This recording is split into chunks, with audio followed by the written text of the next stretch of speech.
This episode of The Biggest Table is brought to you in part by Wild Goose Coffee. Since 2008, Wild Goose has sought to build better communities through coffee. And for our listeners, Wild Goose is offering a special promotion of 20% off a one-time order using the code TABLE at checkout. To learn more and to order coffee, please visit wildgoosecoffee.com. In this episode of The Biggest Table, Brian McLaren, a noted author, speaker, activist, and theologian, joins me to discuss his latest book, Life After Doom. McLaren delves into the concept of doom, describing it not as an apocalyptic end, but as a psychological feeling of overwhelming crises such as climate change, economic equality, and the rise of surveillance capitalism. He shares insights from his journey of theological shifts, his understanding of historical and ecological cycles, and the importance of fostering resilience through community, character, and simple joys in nature. The conversation also highlights the significance of diverse perspectives in interpreting the Bible and nurturing a sense of collective and individual hope amidst prevalent global challenges. I hope you enjoy the episode.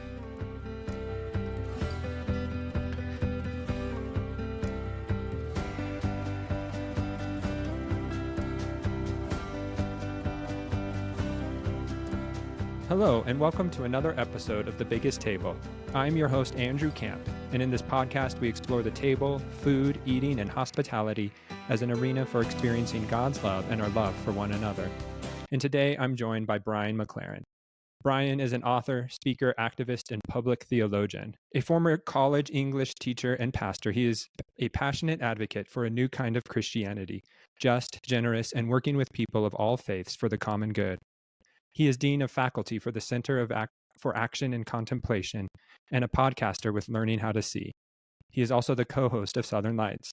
His newest books are Faith After Doubt, Do I Stay Christian, and Life After Doom, Wisdom and Courage for a World Falling Apart.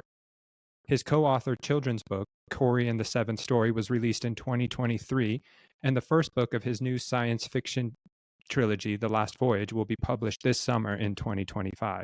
So thanks for joining me today, Brian. Your work has influenced a lot of us, and it's just a privilege to sit down and have this chat. Well, thanks, and I'm especially happy to be with someone who likes to talk about food and tables. I think that's a good thing. No, it is, and just finished your newest book, Life After Doom, which just the title, I'm sure, resonates with a lot of us in this season, even more so since the inauguration of President Trump. But this book was written before all of this. And so what was the impetus for a book about doom? Yes. Well, first, let me say, when I'm using the word doom, I'm using it to describe a feeling. I'm not using it to describe the end of the space-time universe or the extinction of all life on Earth or something like that. But there's a convergence of problems, a convergence of trouble, things that have been building for a long time that a lot of experts are now calling the polycrisis or the multi-crisis. And by that, they mean a constellation of problems like climate change and the larger problem of ecological overshoot, and like the concentration of wealth and power among some multi-billionaires who are learning how to arrange and rig the whole system for their benefit, and add to that the increase of weapons, not only nuclear weapons and personal weapons, but all kinds of weapons of mass destruction, new ways of delivering them, and so on.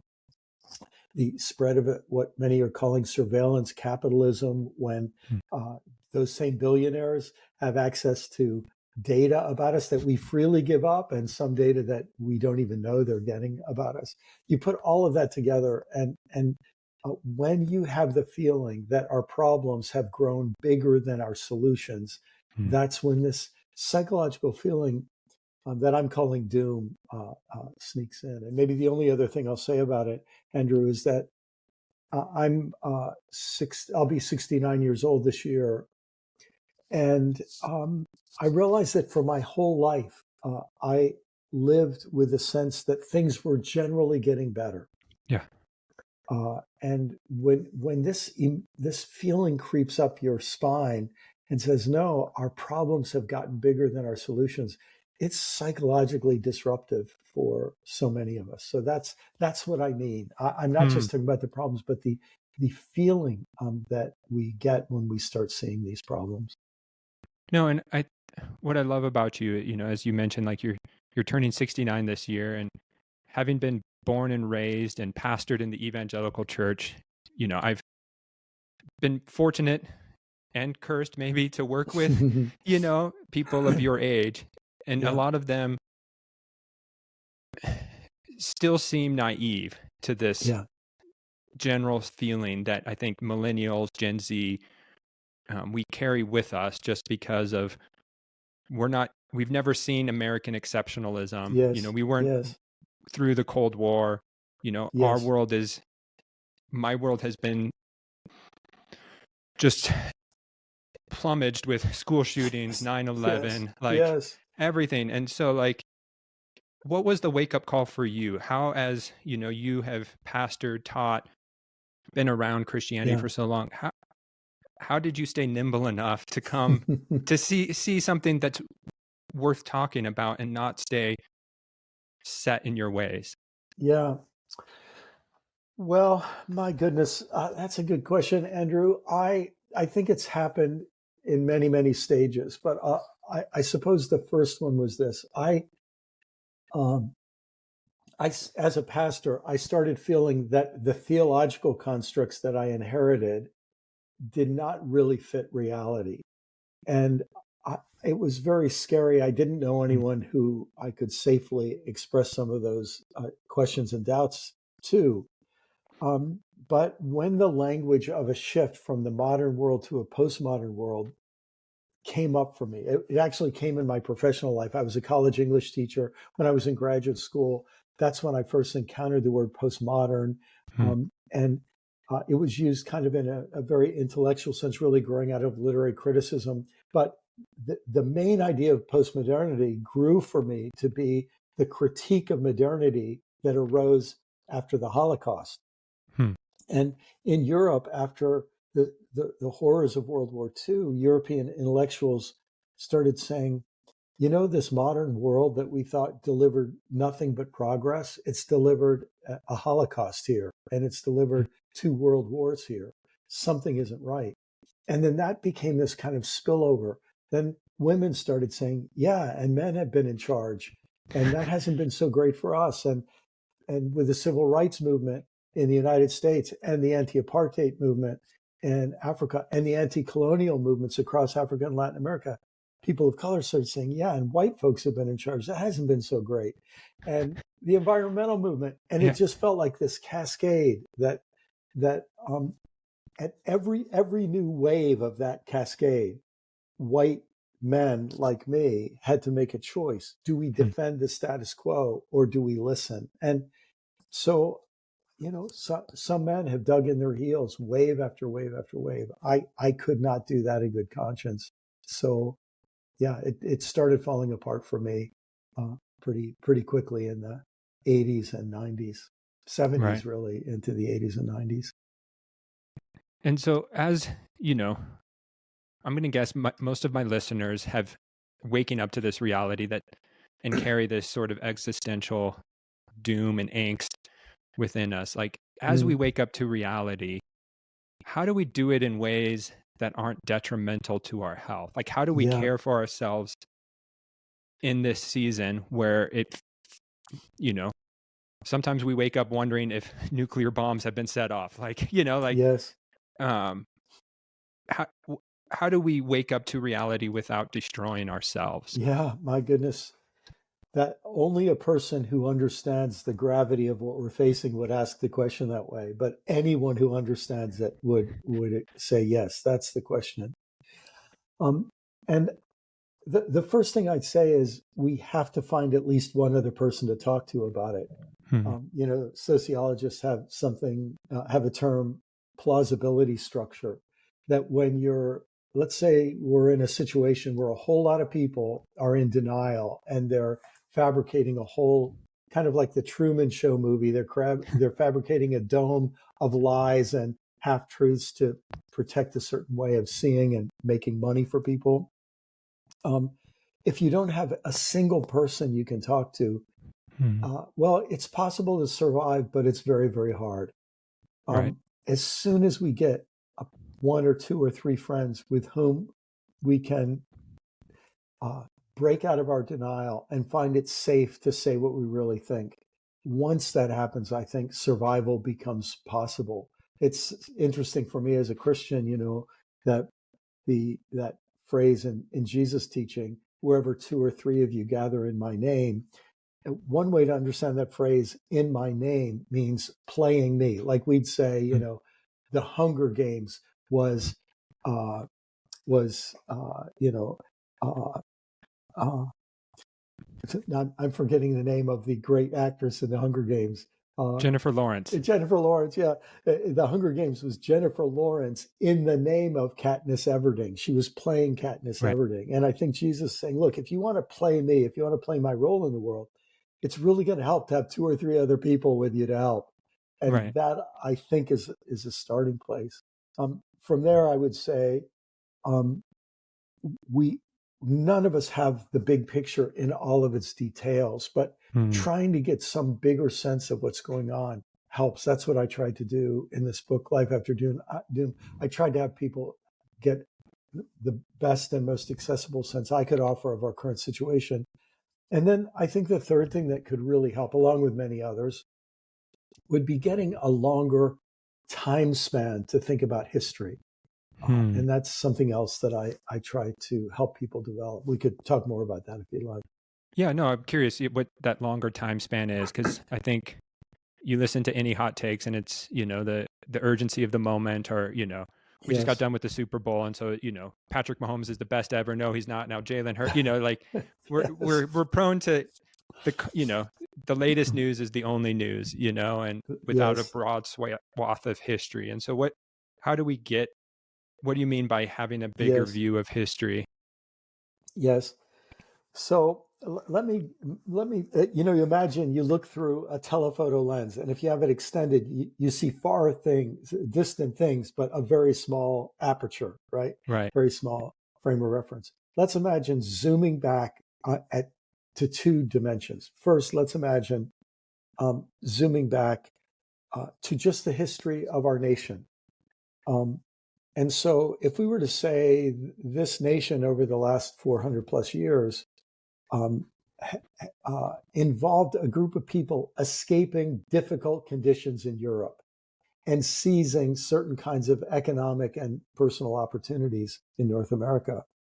And it wasn't a pretty picture for the people leaving Europe. And it wasn't a pretty picture for the indigenous people when these other, let's call them undocumented white European invaders came in by the boatload. And then, of course, the whole epic of slavery unfolds. What you realize is our nation has not been, it's been a messy, complex story from the beginning. And the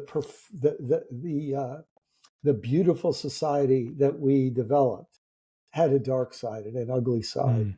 And when you get that bigger picture, I think it helps you break out of this notion that everything was fine until the Democrats, or everything was fine until the Republicans, or everything was fine until MAGA, or until the woke leftist mob, or whatever, right? You just start to see that the terms and the categories of the current moment are very shallow and very small, and there's been a lot more going on. But if we open the aperture one level wider, I got this really from my love for nature and my interest in biology. In the book, I talk about this biological concept that really has it works in astronomy and in cosmology, but it's a 4-stage process that's usually pictured in a kind of an infinity loop, and at the bottom left, the loop rises for a period of growth that in science they call it exploitation. They don't mean this in a social or economic sense, but they mean there's an energy source and there are resources, and those resources can be exploited into a period of growth.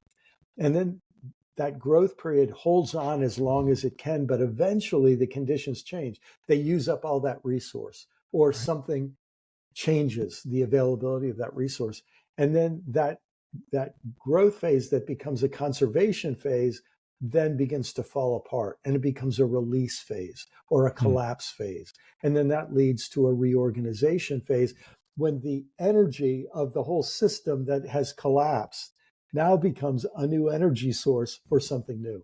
You see it with when a tree grows and grows and grows, and then it falls, and then the trunk decays and fertilizes the soil, and more sunlight can come in and new things can grow. It's that cyclical process.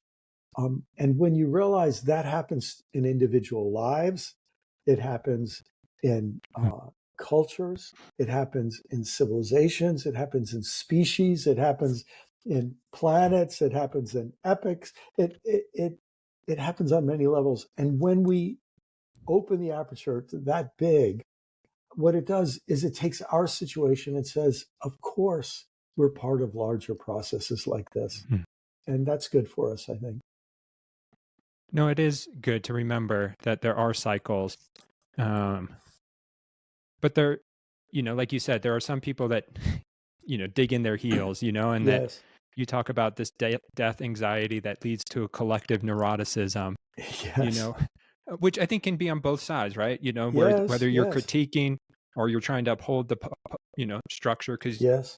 because you share personally that, when we get angry, sometimes, you found yourself in this cycle of just wanting to post anger for clickbait, and wanting Yeah. to gain, notoriety through the anger and the critique. And so, like, Yeah. how do we escape that and Yeah. become a, with our community and hopefully with other people, like, how do we sort of embrace a more gentle Yeah. cycle? Well, let me tell you one of the ways that I'm struggling with that. I mean, I Yeah. don't want to say that I've reached this gentle space all the time, but um, interestingly, because I was raised in a fundamentalist evangelical background, I know the Bible really, really well. And Right. I'm glad I do. I'm glad I don't have to read it like a literalist the way I was taught to, but I'm so glad I know it. Because one of the things the Bible gives us is it gives us the survival of a people through the rise and fall of many civilizations. Hmm.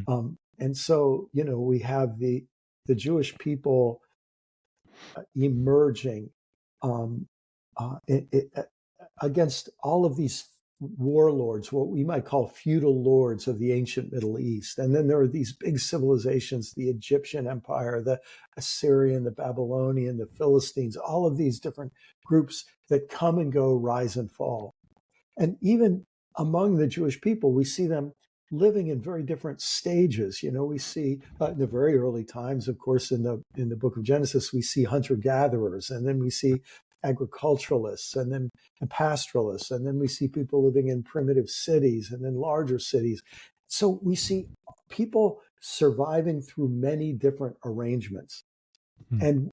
And when I remind myself, human beings lived without cell phones for quite a while.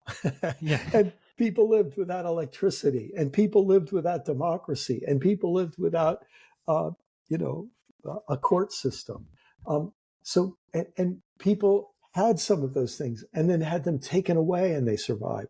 Hmm. When we realize that resilience is part of being human, um, and when we realize how few people have enjoyed the level of privilege and stability that people like us have enjoyed, I think we start to realize it may be our time to have to go through some of those disruptions.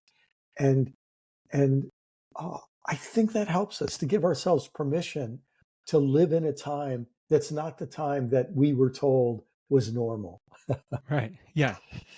No, and when you mentioned that it may be our time, you talk too about the bitterness, the bittersweetness of grief. Yeah. That, like, Yeah. out of grief, something, like, grief isn't all bad. And Yes. so, as you know, you and I both being white middle class men, like, Yeah. what do you mean by, like, the bitter sweetness of grief? Because usually we don't think of grief as something sweet, but how Yes. can grief be this both and, Yes. in our culture today for us.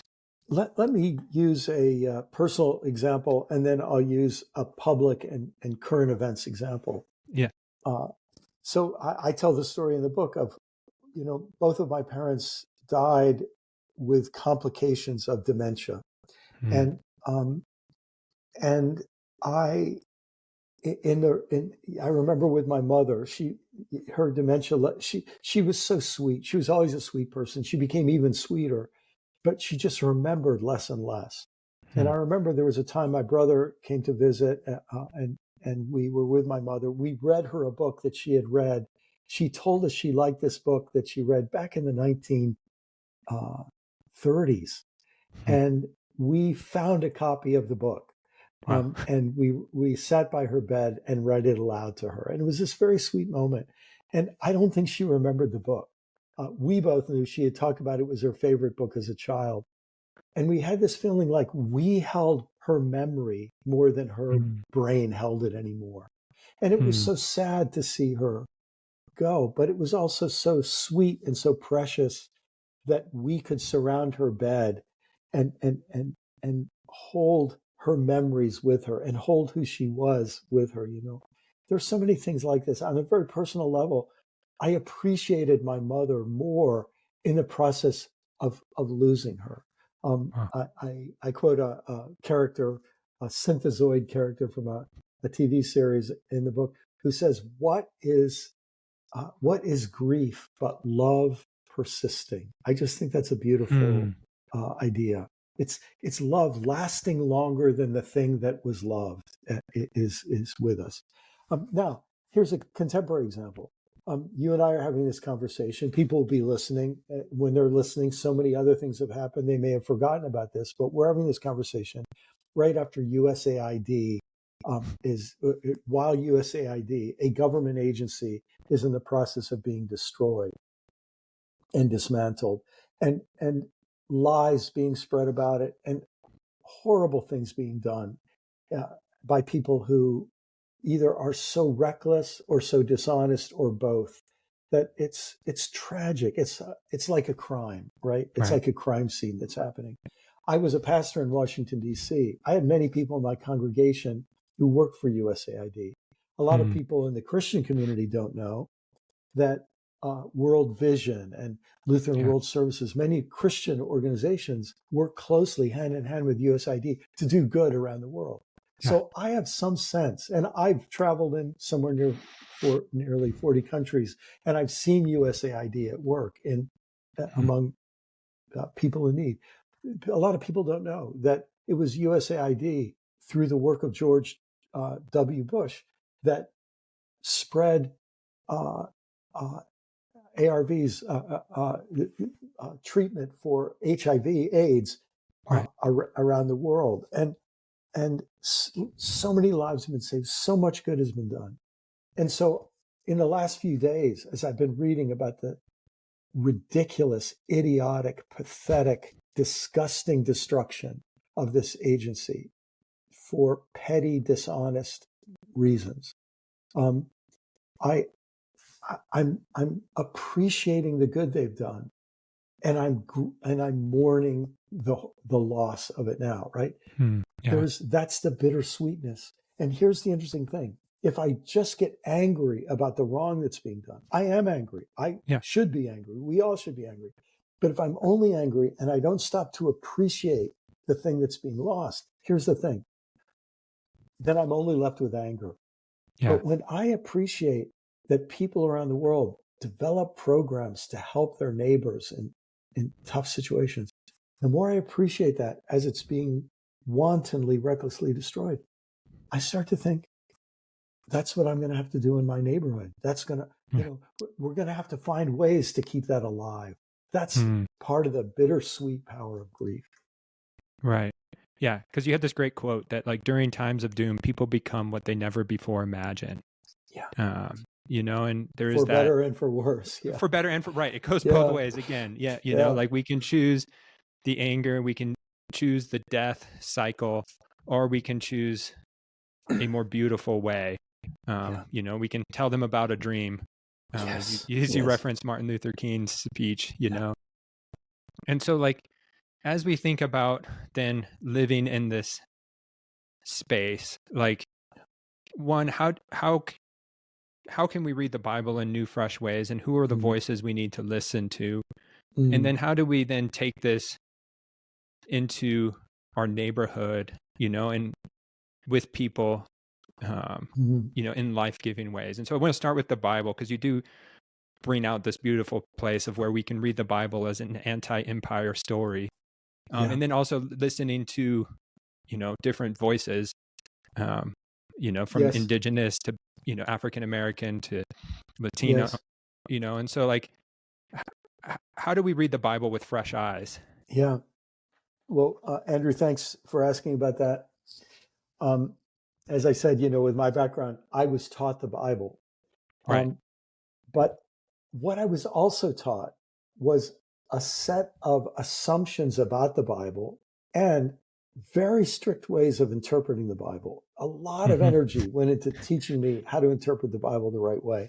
I remember once hearing a preacher say, we all have white pages in our Bible and we all have yellow pages in our Bible. The white pages are the ones we never turn to, and the yellow pages are the ones we turn to again and again.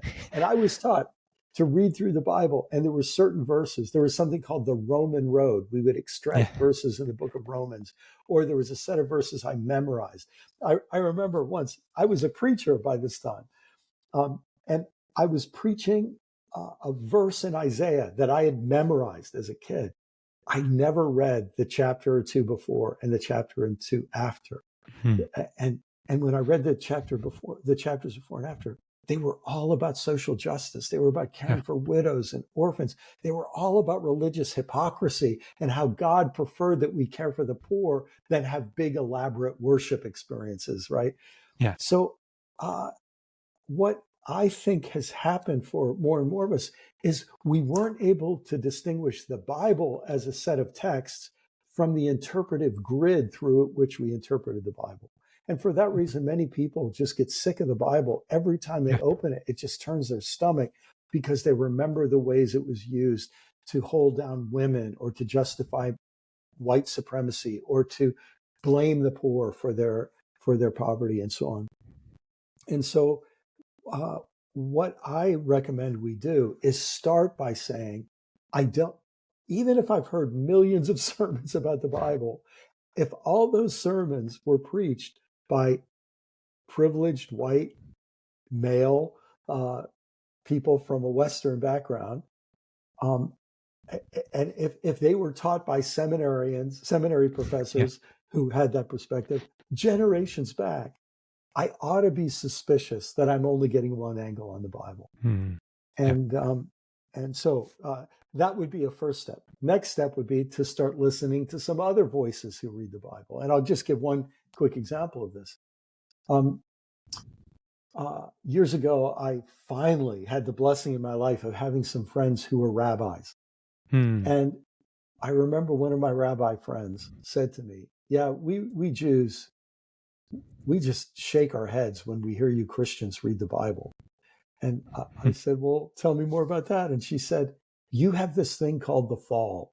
You need to know, no Jew in history ever reads the first few chapters of Genesis and creates an idea called the fall.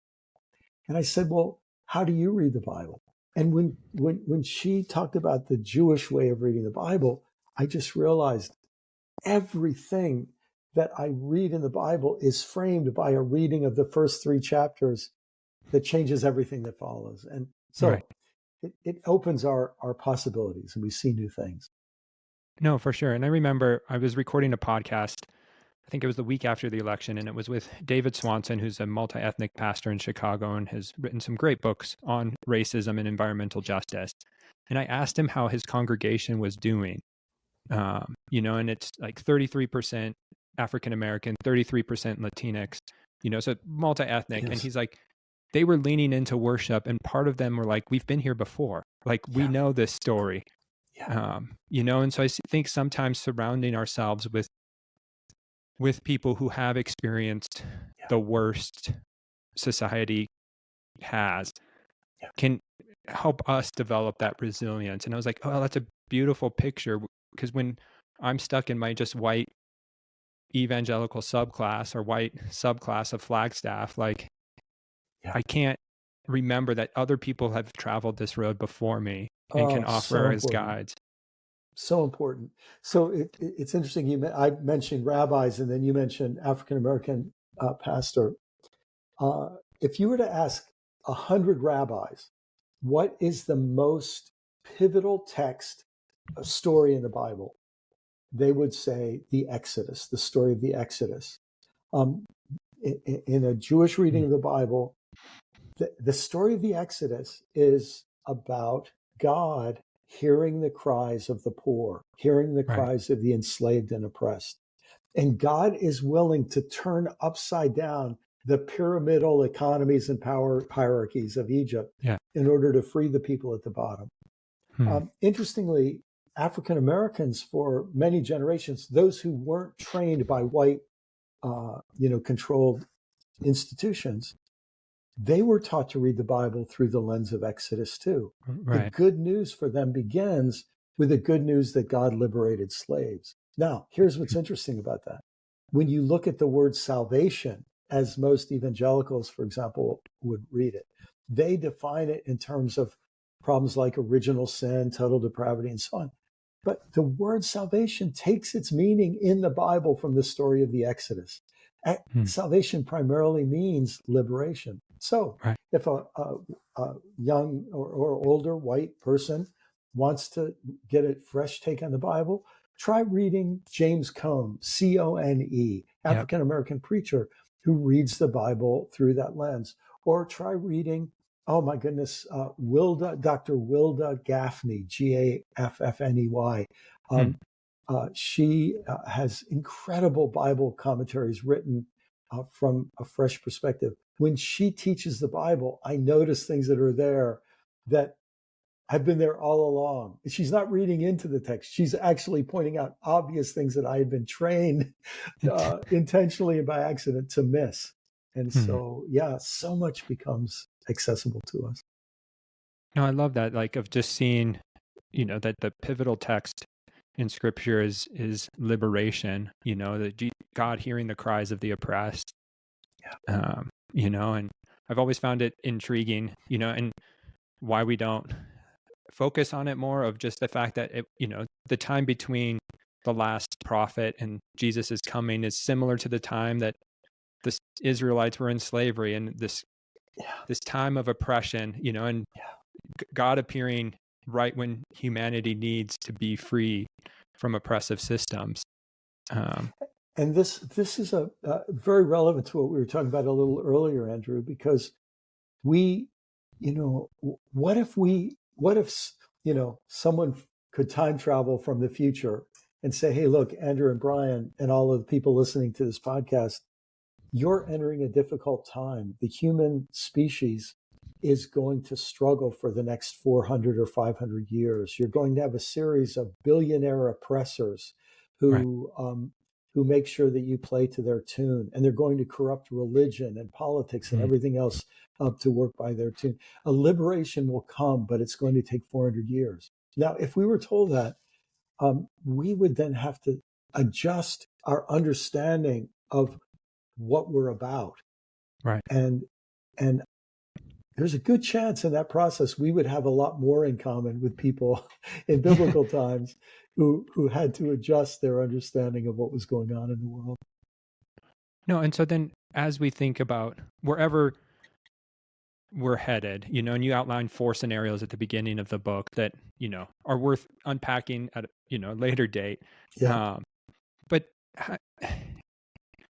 because we need to develop a new imagination for what it looks like to live, and I think that's what I've been most struck by with this podcast, of like, okay, how in this present moment, how do we imagine new ways, yeah, and some of it might be reclaiming old ways, yeah, um, yeah, how do we then live like, yeah, and yeah. obviously you what I love too about your work is you're not trying to be prescriptive, like you don't Mhm. you realize the limitations, like what works for Brian and Florida as a 70-year-old won't work for Andrew in Flagstaff as a dad of two young girls. So like, Yeah. but there are Yeah. postures, there are themes, and so what does it mean to be human? Yes. It's funny how one of the things that a time of stress like we're going through, it forces us to ask that question in a new way. Mm-hmm. Um, One of the first things that I think we realized, it was really in the very first question you asked, Andrew, is that in times like these, we have to become intentional curators of our own inner life. Our nervous systems are being jolted with an awful lot of stress right now, Yeah. and and we may find ourselves having sleepless nights like we've never had before, and we may feel our bodies carrying tension that we're not used to. Um, and uh, and so we're going to all have to suddenly take seriously the skills of self-regulation, Yeah. self-care, self-curation is the word I find Mm. fits best for how it strikes me. Curating our own inner life. Mm. And that's where things like prayer that we used to think, God has this checklist of things he wants me to do. I'm supposed to have a quiet time, blah, blah. But Yeah. you start to realize, no, let's see whatever we do in these areas as what we need to do for our own well-being. So for some of us, that might mean getting up and taking a walk and opening our hearts to God Mm. and noticing the beauty of the earth. I have a little saying that when I'm feeling really bad, I go out and take a walk in the morning. I take a walk whenever, many times a day, actually. But um, I say to myself, human beings are a mess, but the birds are being awesome. Yeah. It just Yes. reminds me there are other kingdoms at Right. work who are living well. So we have that work of self-curation. In the middle of that, I think, is a renewed emphasis on character, what we used to call Mm. character in my religious background. That it seems like all of that has been abandoned now, but I think it was right to pay attention to character. And so I think we say, what kind of person do I want to be in the middle of this? Do I want to Mm. be honest? Do I want to be compassionate? Do I want to be generous? Do I want to be gentle? Do I want to notice the stranger and the neighbor and the other and the outsider and the outcast? And so, what kind of person do I want to be? And then I think we also have to ask, how can I band together with other people in ways that make sense for, as you said, for my specific situation? And if, for example, if I were a parent with two small children, I'd be thinking, man, I need a little pod of other parents so that we can do this work of nesting and raising our young in a collaborative way and with mutual support. So that would be a start. Of course, it can overflow. There's areas of activism that we all Right. find we need and want to be engaged with as well. I love that, finding that those people and not retreating from the world, but like, how do we more fully enter Yeah, into this world? Because, while there's ugliness all over the place, like you mentioned, there's still yeah, beauty. The birds are still singing. This yeah, spring lilies will come forth from the ground, yeah, again. yeah, And, we can garden, we can, yeah, do certain things that get us more in touch with the beauty of the earth. And, yeah. um, I work as a wine rep, so I sell wine to various places, but, we represent smaller wineries, Yeah. and to hear the stories of what these wineries are doing to care for the earth and to Mm. have holistic systems, where their carbon emissions are net positive now. Yes. You're just like, okay, like Yes. there's still people doing Oh, it's beautiful so work, true. It's so um, true. and how to listen to those stories of the artists, the poets, the chefs, the vintners, the farmers who are cultivating something new and different. Um, I'm so glad you say that because I don't want to read too much into what you're saying, Andrew, but it sounds to me like in your professional life, you meet these people, you see the good they're doing, right. and you realize we may have different religions and everything else, but on some deep level, a level of values, a level of Hmm. understanding of what's going on in the world, we're on the same team here. Right. And Yeah. that deep connection, I think, is one of the gifts that comes in times like these. Right. No, it is, and that's where the table, where the table can tell stories of Yeah. despair and doom. They can also tell stories of hope. Yes. And both are Yes. held in tension. Like, Yes. like I had a privilege to sit down with Michael Twitty. I don't know if you've ever been, but he's an African American Jew who writes on his identity through food, Mm, both through mm. African American slave foodways and then Jewish.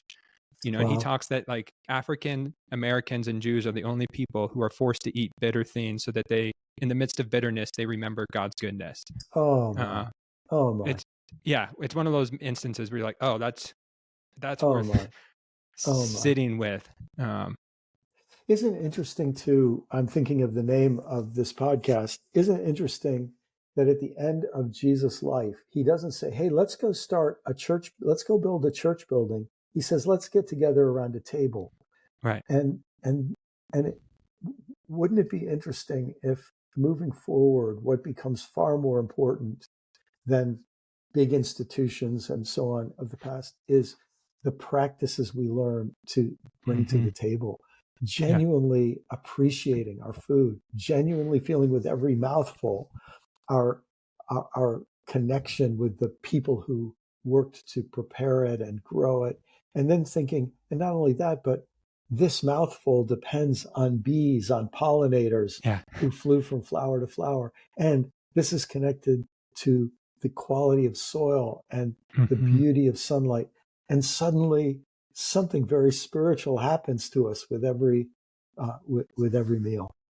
No, and then the people we spend time with, they're no longer ideas or facts on a page that the government sends us, but they're real people with real stories Yeah. that have are again being deeply impacted in ways I may not be right now. And Yes.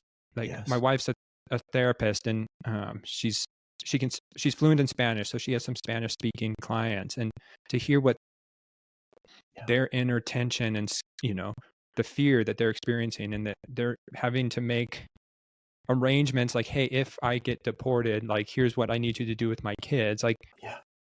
those Yeah. stories should break our hearts, and we need to hear those stories and Yeah. see human faces behind the stories from the news. So true.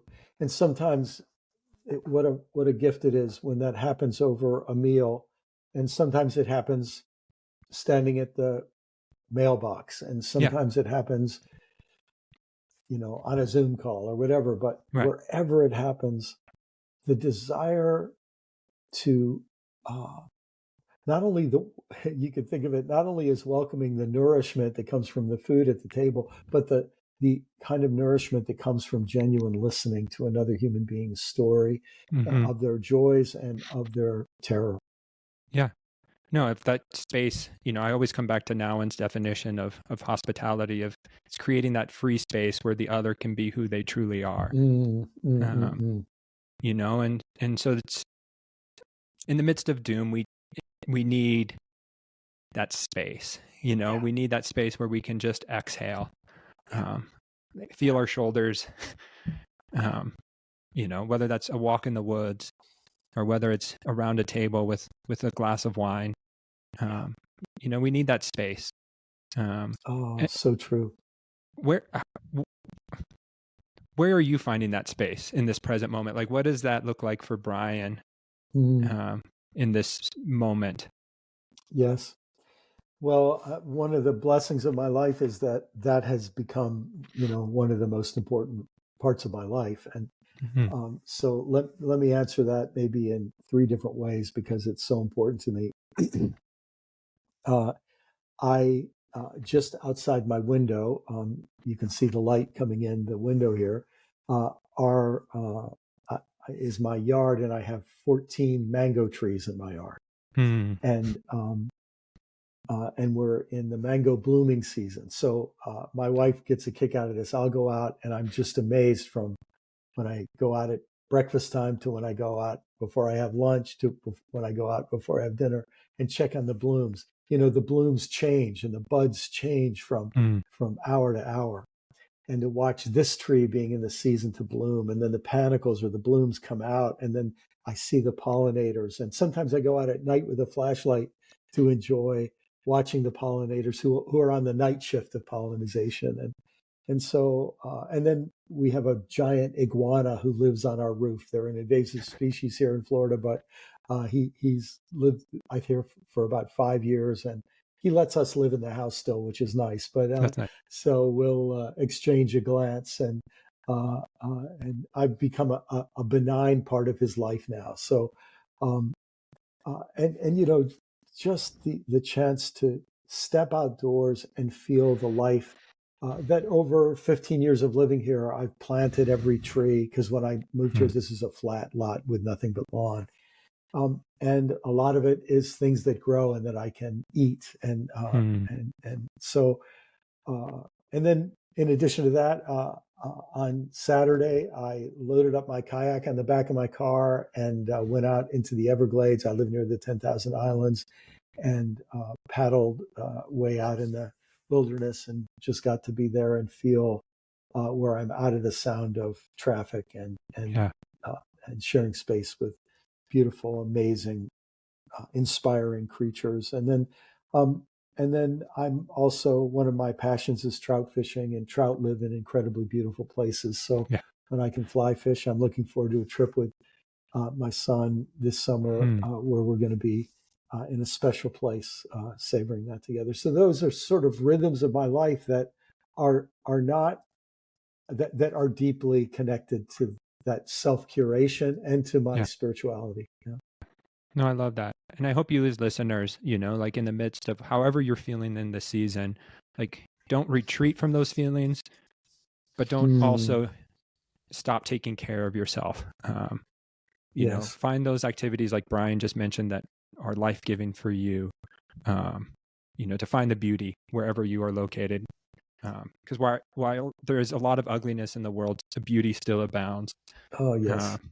and so, yeah, listeners, I hope you're hearing this tension that Brian is inviting us into of facing the ugliness, and being rightfully angry, but not leading that into despair, but into ways of being more human, instead of less human. Mm. Um, Andrew, I'm so glad you said that. I'm just thinking, you know, there are people who maybe have never really developed any of those they haven't given themselves permission to see this as important. right. And as the stresses grow, it won't be a luxury anymore. It will be a necessity. Mm-hmm. And I'm just thinking of people who will develop new wonderful habits, Yeah. from finding a place that they take a walk to, and noticing it change through the seasons, to saying, hey, maybe every other Wednesday night, we're going to invite somebody different over for dinner and just get to know them. And simple things that we need at times like this, and that we'll be Yeah. so glad we experimented with. No, for sure. And as we begin to wrap up, it's a question I ask all of my guests. Um, Brian, what's the story you want the church to tell? Mm. Well, let me first say, if I could recommend people look into someone on this subject, there was a Catholic priest in the 20th century that I wish everybody knew about. His name was Father Thomas Berry, and this was his great life's work, trying to rediscover our story. So Hmm. I wish that we would tell a story of creation, that Hmm. we don't we have many metaphors and words we use to try to describe what we mean by God, but what we mean is this creative force in the universe, this creative force that you start with a big bang, uh, 14 billion or however many years ago, and you end up with Bob Dylan and Beyonce and Bach and Beethoven and Yep. Mozart and Jacob Collier, and you end up with painting and art. You end up with wine. What you end Yeah. up with, the amazing varietals of wine, and you end up with mangoes, and you end up with birds, and you end up with this beautiful, amazing world. And here we humans find ourselves in it, and then we find out that we humans keep getting ourselves in trouble, and we realize that we all have to choose different leaders who we will respect to try to help us deal with this predicament that we humans find ourselves in. And I wish the church would say that that we have all found the life and teaching of Jesus to be the most important guide that we see anywhere, and that we are seeking to let Jesus be a teacher and leader for us, not to the exclusion of other teachers, but to get us rooted in a way or a path that then helps us be able to learn from others as well, so that we can work together for the common good. I wish that the church would tell a story something like that. I love that. Yeah. The creative force behind this world is beautiful. Yeah. And it can be subversive. Yes. And there are ways, just to embrace that, especially as we wrestle with this existential crisis and doom we face. And then some fun questions, about food, since we're about, I love food. What's one food you refuse to eat? I won't eat octopus anymore after seeing that movie, My Octopus Teacher. Okay. It's not like I loved octopus before, but I just feel I don't want to eat any octopus anymore. Fair enough. Gotcha. And then on the other end of the spectrum, what's one of the best things you've ever eaten? So this